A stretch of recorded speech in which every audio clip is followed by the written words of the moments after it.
Broadcasting from the business capital of the world, this is the Podcast Business News Network. And we are back here with Todd Malloy. So exciting. We had a little bit of a hiatus. It's summer. He's taking vacation. I'm taking vacation. But the man is back in the chair. And ladies and gentlemen, you're going to meet someone today for your first timer who's just very bold. He's brave. And you got a great personality. And you're working to make everyone just as happy. Bring that vibration up and coach them back to success. Todd Malloy, explain a little bit about what you do, please. Oh, yes. By title, I'm a licensed and business strategist. However, personally, I like to consider myself a part of a solution to the ills and challenges of society that hinder people from achieving personal and professional goals. I work with goal-driven people, entrepreneurs, professional athletes, corporate executives, in helping them cultivate and identify the blocks and the barriers that are hindering them from achieving the goals that they want and having a balanced life. I do that from a number of perspectives. I have a very eclectic life in regards to my own transitions of life, being the first one to graduate from high school in my family, to teaching in a postdoctoral program at the University of Michigan. In addition to that, I spent 30 years in corporate America and managing P&Ls, doing global work, technical design, organization, things of that nature. Of which point it really pushed me and motivated me because I didn't like retirement.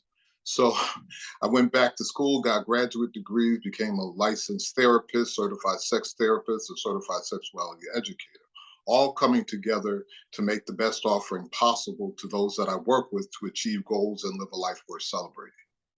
Wow. And by the way, if someone wants to reach out to you, tell us the website. How do we spell your name? Make sure we get it right. Yeah. All right, excellent. You can reach out to me at Todd Malloy, ToddMalloy.com. You can reach out to me at Facebook, Todd Malloy. You can reach me on Instagram on Todd Malloy LLC or Todd Malloy to ask me any questions or pursue even becoming a client. Wonderful. I also got a phone number. Go ahead. 704-659-2121. And for today, what do we have in mind to talk about? My notes here are frozen, my whole phone, so I apologize. Where did you want to start before I bring up my notes? Because the phone is jammed. Sorry. All right, no, not a problem. I really want to talk about professional growth and achievement through self-awareness and balance. What it is I want to kind of challenge people to look at their whole selves as opposed to focusing just on a half part of themselves, focusing on the professional and academic side, and we cultivate that. We're trained to cultivate that. But there's another part to us. It's an underpinning of personal growth and development based on family growth, systemic oppressions, life challenges, life choices. That's all of the professionalism is built on top of that. So if the foundation isn't strong, it will has the potential of hindering the ultimate goals and achievements you want. So if we can focus on the whole person, we actually can live that life worth celebrating. Yeah. And you know what? It's why not do it now? Really, like you say. Exactly. There, I got it back. Nothing is a vacuum. Everything is a rippling effect. We're going to get to that. I got the notes back. Sorry. It happens sometimes. But, it's true. Why not? I want to live my best life. And I know you're helping people do all of that. So, you were motivated through your transition in your life and you are coaching so many people doing the same. So let's talk about that. Nothing is done in a vacuum, you say, right? Everything has a rippling effect. Could you explain that? Correct. I think now we're in a great part of society where people are focused on mental health and encouraging mental health far greater than they ever have in the past. However, we don't focus as a body of people. We really don't focus enough attention to that. And what we want to do is, to some degree, dress ourselves up real nice, have the right posture, have the right structure. Yeah. But the underpinning doesn't address it. So, do it this way. And internal martial arts, they have this construct. If one part of you moves, every part of you moves. Nothing moves in the vacuum. If if a bird flaps its wings in Africa, actually it can change the wind direction here in the United States Yeah. because molecularly everything is connected. So from that perspective, I really want to explain to people that no matter who we are as individuals, we function as a part of a system. Whether it's interactions in relational, we have a series of processes that come from our personal lives, that come from our professional lives. Our personal lives are the relationships that we've had from birth through life, the the intimate nature of who we are, the family dynamics, the emotional strengths or weaknesses. All of these things are quality of life matters that also resonate to the other half of life, which is that professional growth and development. When we think of quality of life, oftentimes we think of it from a monetary perspective. And I want to challenge the audience, to really look at it as your own personal well-being being included in that, focusing on the mental health part of it, also focusing on the self-care part of it, because without that collective, it's like buying a car, you being the car, you decorate it, you customize it, it looks beautiful, In but you're not taking care of the engine, so you have the an inside. overpriced, Yeah. right, so you have an overpriced paperweight. Right. Yeah. So in the so before, again, and partly I tend to always get a little bit ahead of myself. Yeah. But in addition to that, just so I don't lose anyone, it's just that as we're doing both work, as I work with clients, I do both sides. And again, because I've been on the corporate side and done global work on P&Ls and also with the therapeutic side, it allows me to meld those together, which is unique given the arena that I'm in, because most of people do it from behavioral. It's the 7 steps to success. It's the 5 steps to this. And if you do this, this, this, and this, which is very, very behavioral. However, if there's an underpinning of dysfunction that may challenge that, these simple steps won't always be as Yeah. simple for you. It's like, in addition to the car, I don't know if you know Johnny Bravo. I don't know if you have children or not, I have a but I 5 and 7-year-old. I don't know okay, Johnny Bravo though. I'm okay, curious. okay. So when my children, which maybe I might be dating myself because my children are grown, my children watched Johnny Bravo, which was this action character, a cartoon, but he had this huge muscular body and little toothpick legs. Yeah. That's typically how we maneuver through life. But by doing so, it causes us, whether we recognize it or not, is to limp. Because if I'm not whole, if I'm not fully aware, capable on every layer of my life, we're only as strong as the weakest link. And that weakest link is you. Oftentimes, I think it was said to me many years ago, Bishop Jakes. Bishop Jakes is an international celebrity in regards to religion, Wall Street, even film production. He owns a film production company. Yeah. And he said, the biggest enemy I have is the enemy in me. Once I deal with that enemy, everything else is easier. Whatever enemies, whatever challenges, is because with that mindset, I am emotionally safe. I am emotionally secure.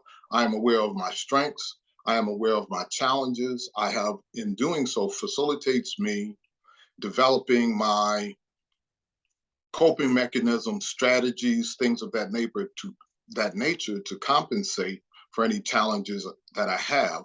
But it also highlights the strengths so that I can assert them and be more intentional as I'm making choices, decisions, choosing business strategies, or even trying to think outside of the box. Yeah. Did that make sense? And yeah, thinking outside of the box. So some of this, I, personally, like I've always Mm-hmm. wanted to do certain like business things, and I never did. I could never get out of the box and get out of my funk. And I always say I don't have an entrepreneurial brain. And I have my Mm-hmm. friends that are so successful. How do they do it? So how do you teach Mm-hmm. people to think out of the box? Because it's our Right. own fear, it's our own anxiety, right? Right. That kind of Correct. stops Cor- us. Right, exactly. Yeah. And the question is, where does it come from? And that's the psychological part, where we begin I do my symbols. We call it genograms in the therapeutic world, but I do my own symbols and so forth. But most specifically for the audience, we really begin by starting a journal. And that journal begins with with your life from beginning to your current state, and to highlight life's interactions, but how it emotionally Yeah. impacted you. Yeah. By identifying how it directly impacts you, facilitates where dysfunctional patterns, things where you have strengths, where you have weaknesses that you don't always see because you're in the midst of the forest. So you get caught up in the trees, you can't see Yeah. the big picture. Allows me to hold the mirror up to you. So, for example, if you have a life where there's a number of disappointments, which in turn creates the experience of that I'm not enough or that I have to prove myself, can Yeah. have a rippling effect of analysis paralysis, and you're Yeah. wondering why I have time management challenges. Or it could cause me to be an overachiever, Mm-hmm. which may facilitate Yeah. uh, narcissistic tendencies only from the standpoint is because you think you're an island, and begin to cultivate that concept throughout the course of your life. So now, when it's time to delegate, you don't trust people Mm-hmm. around you.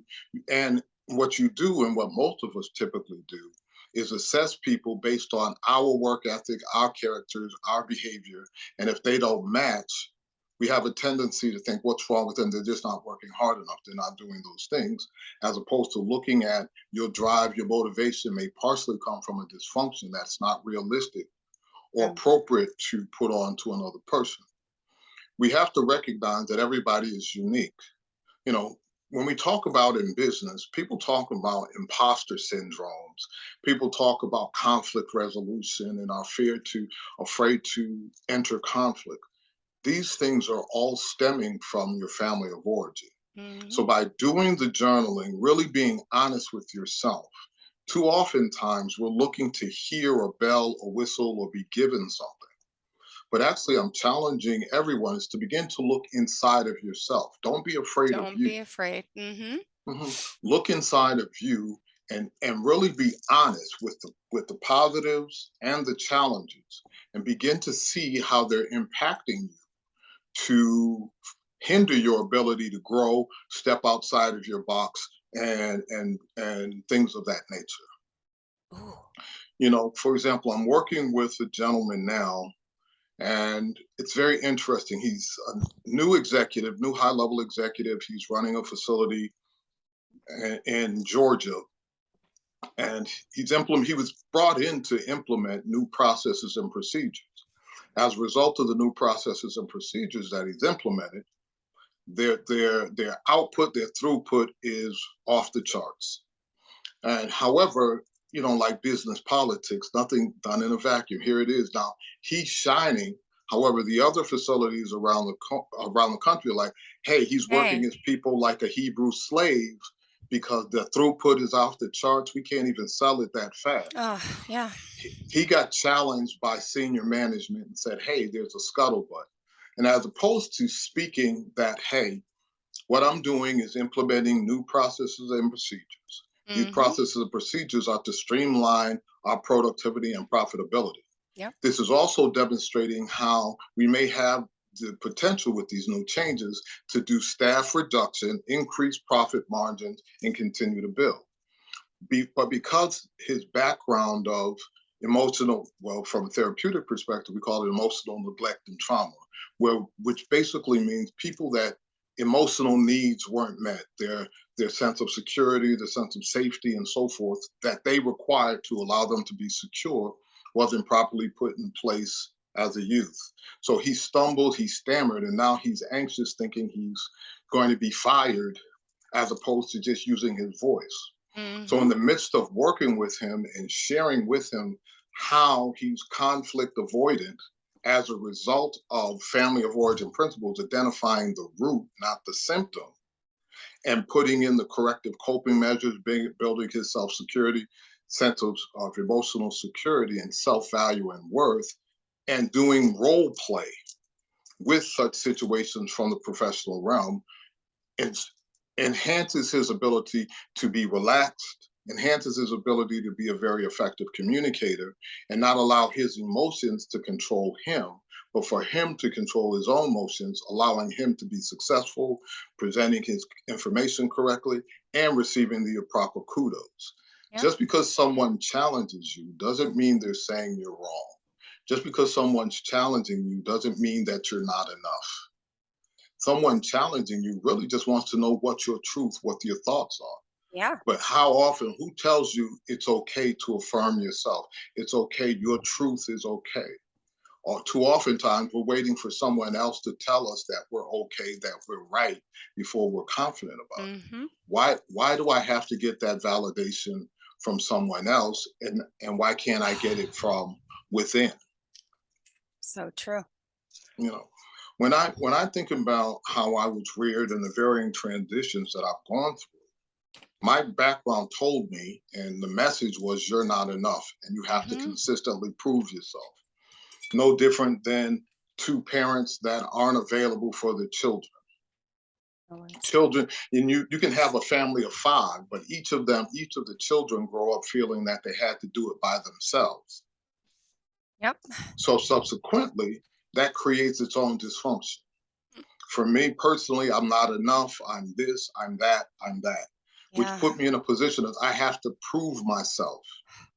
But do you have to prove yourself or be? Because if I have to prove myself, I live in a state of anxiety. Yep.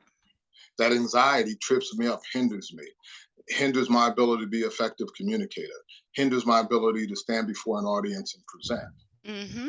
So it's I just think it's imperative to look at that side of life, do the journaling, begin to see patterns, look for patterns that are contrary, and even if you see, oh my goodness, if I do that, it'll be overwhelming.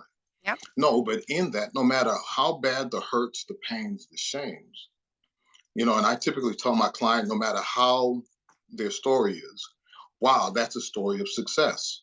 And they say, how? You're still here. You're here to talk about it. yeah. You still, and as a result of looking at the challenges as a burden, you actually have gained a lot of strength. That's weight you've been carrying that hasn't been processed. But even though it seems like a burden, you're Yep. strong to have been able to carry it this long. And now we're going to take that energy and convert it into fuel to propel you forward. Outward, which is the goal. Right, correct, which is the goal. So um, again, it's about looking inward, not always pulling things from out. It's not that you invalidate them, Mm-hmm. but you have But to start here. I had a client that is a professional golfer on the PGA tour, and his game fell off, and he was about to be transitioned out of the PGA to a lower rank to find his way back. And he was listening to so many podcasts. uh, I had to tell him to stop. I said, stop. "What?" Like you need to. I said, you're mentally constipated. You're yeah. taking in so much information that you're not even able to process the information, to make it your own, Uh, to become one with the information, to yep. actually utilize. So it's these things that people are doing, and sometimes you need somebody from the outside to look inward to facilitate that. Someone that doesn't have any skin in the game, someone that's only agenda and motive is for you to be successful. Mm-hmm. That, i.e., that would be someone like myself, who is the executive coach that can look at you, that can customize a situation. Yeah. It's very important, I think, to customize situations is because think about it from an academic perspective. When you go to college and you're an undergraduate, it's really general studies the first 2 years. Mm-hmm. They hone in the last 2 years to whatever your profession is. However, as you go to a master's degree, they shrink the information and they customize it to specifically where you want to go. And then if you go to even higher doctoral levels, they shrink it even the more Yeah. because life, we have to be specific. One size doesn't fit all. You know, Yeah. I'm a tweener. I'm not big and tall, but I'm not average size either. I'm 6'5", 230, 233. That's above average. Yes. Yes. However, but when I go to the big and tall store, Oh, you're right. they can't fit me. So it requires I have custom made clothes and suits. Yeah. However, therefore, because of my unique status, if I want to give the presentation that I'm looking for, it requires me understanding who I am, the nuances, the changes to give my best performance and achieve my highest heights and live that life worth celebrating. Aw. Did that make sense? Absolutely. Now, the knowledge that you're giving us and Hmm. we're talking about today, relating to Hmm. how you can help people expand their businesses and their Hmm. finances and their, how does it, Hmm. correlate? What are the steps Hmm. that, because it's Right. personal, but it also goes into to The your business. business side of things. Yeah. Right. Right. Because again, as the ribbon, think about this. If I'm whole, secure, and complete, I'm bringing my best self to corporate America. From a compliance perspective, I'll be a much more effective employee. That means improving profitability based on my role and position. However, also I really believe it directly impacts how people relate and interact. So we talk about sexual harassment, inappropriate behaviors, Mm-hmm. misappropriation of HIPAA violations, things of that nature. That will all resonate to the profit line. Why? For inappropriate behaviors, uh, corporate infractions that are inflicted by people are somewhere to the tunes of over cost corporate or can cost an organization over $14 million. Now, on average, just to set up all of these manuals we don't read for human resource reasons, compliances, and so forth, cost about $5 million. This has a potential of impacting that $9 million delta that corporations experience due to Yep. infractions, due to FMLA, due to the varying things we see on TV and in the news that Yep. people are doing that are Mm-hmm. contrary to the organization's goals and directives. We, as a corporation, we can have all the policies, procedures we want, but if we're not bringing people on board and then investing them to be their healthiest selves, we're setting ourselves up to be sabotaged later. And that's how, from a profit and loss perspective, they benefit from encouraging executives, encouraging those future decision makers in all cultivating themselves, really understanding the baggage they come with. Because again, everybody's unique. And for you to maximize yourself, it's about you understanding yourself to bring to the table because I want your A game. People on my team, I want your A game. Yeah. We all don't have to be the same, but what you do, I want you to be the best at it, the best capable. Mm-hmm. Therefore, we all win together. You profitability is there, you want a raise, you get your raise. Yep. You want growth potential, there's growth potential. But it comes with a clarity. Even in my journey, I think I'm a better, even as a therapist before doing the things that I'm doing, I think I was a better person. Why? Because I, I don't know why I'm a better person. Yes, I do. It makes me a better person because I started off as an engineer and as I shared, but in truth, that's really not who I was, who I am. I did that to make everybody else happy. Even though I was successful at it, I got US patents, I won business awards, things of that nature. But I still consider myself a substandard employee from an engineering perspective because my I wasn't all in emotionally, mentally, physically. I wasn't all in. It was checking the box, going through the emotions because I was doing it for everyone else. However, once I really understood who I am and what it is I wanted to do, even as I was transitioning out of corporate America, it made me feel better. Why? Is because now I understand why I'm here. Why, for me, in that moment, I'm in corporate America and I want to excel because I want to use this money as leverage to seed other things I do for the rest of my life. But my company benefited because I had a clear focus and purpose. I wasn't distracted by noise and I'm not happy. If I design one more cell phone, how does that impact the world? Even though I'm doing it, it doesn't really stimulate me, i.e., my performance isn't what it needs to be, even though I'm successful.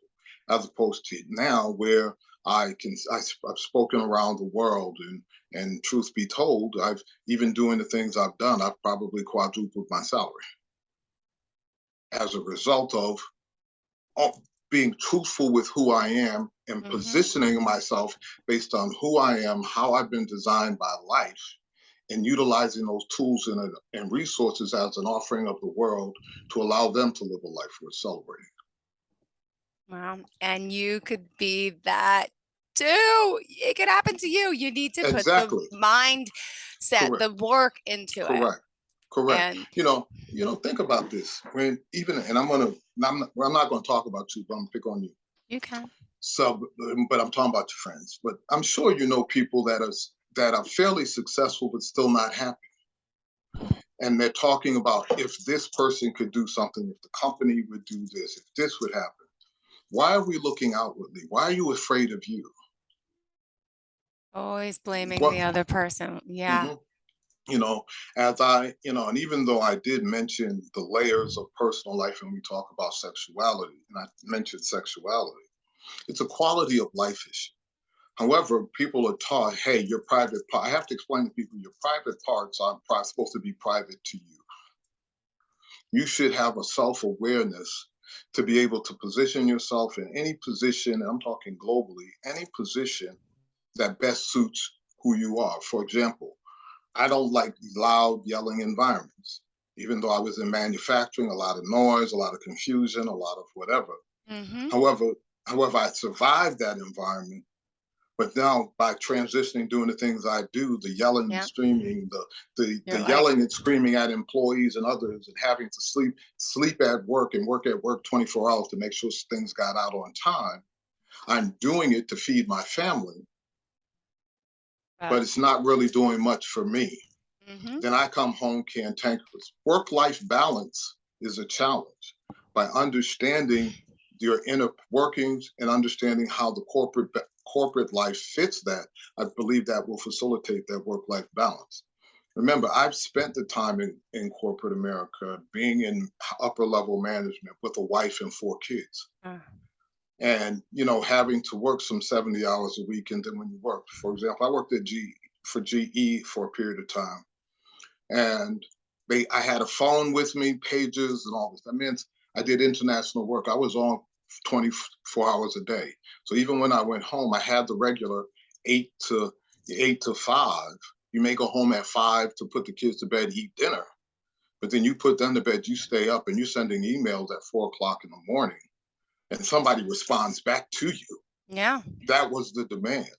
However, but as I began to understand who I am and what I really Really want to do, important to you. right, professionally, I began to put myself in a position to balance. So I didn't miss my daughter has sang all over the place, Oh, and I've missed most of it in her growing up. But as I transitioned, it facilitated me being able now to create a life and a structure that allows me to go to my daughter's singing events, to be able to when my wife said, "Hey, you need to take the kids to the doctor because I have my life to do too, and yeah. my contribution to the family."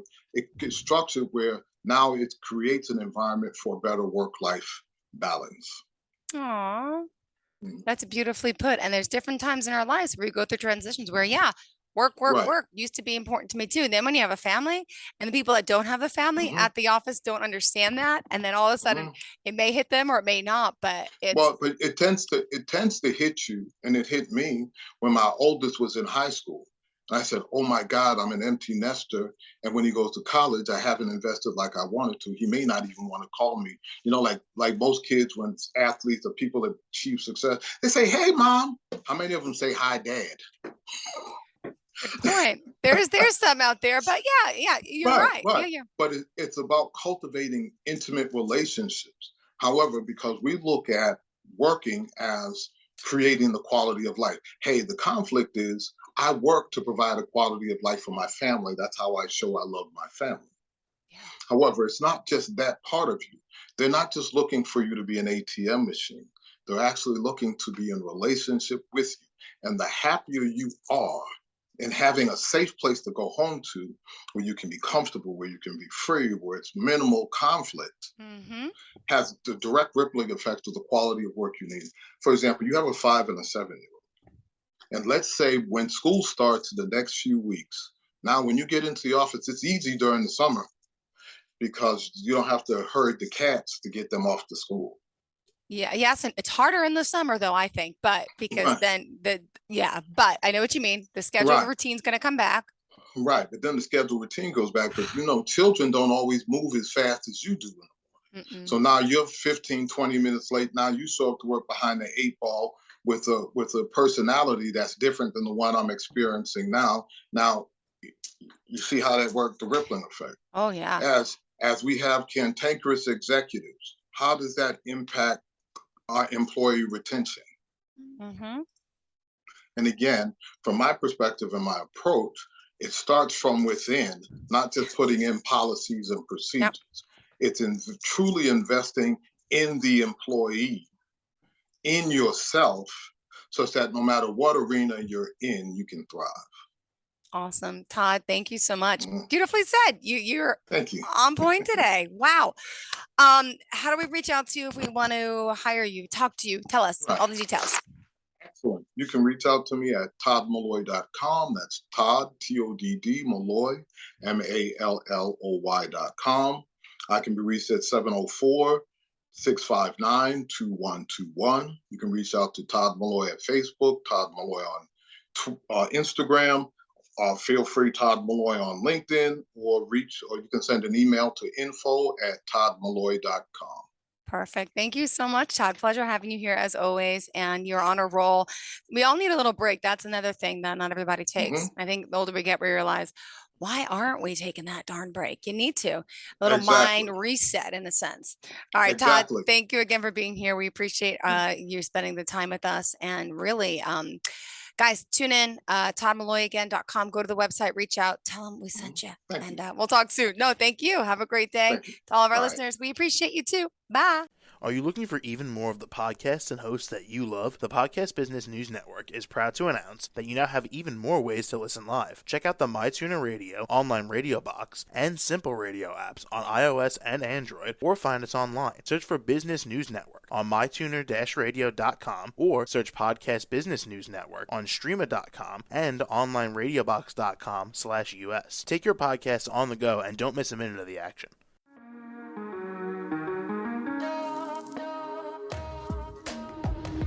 Broadcasting from the business capital of the world, this is the Podcast Business News Network. For nearly 2,000 severely injured veterans, everyday life has become filled with barriers. Day-to-day simple tasks can become pretty daunting. I have to carry my chair up 2 flights of steps or have somebody do it for me. What scares me the most is just the falling. When I'm struggling with my house, I think, to have that one great barrier just knocked down, it's crucial. Home for Our Troops is a wonderful nonprofit that builds a mortgage-free, fully adaptive, handicap-accessible house. And there's no catch. It'll be our very first home that we've ever owned. This is a game changer. This is where your life begins again. We need you to join us in completing this important mission. Please visit hfotusa.org and help build homes and rebuild lives. Because of you, everything's going to be okay.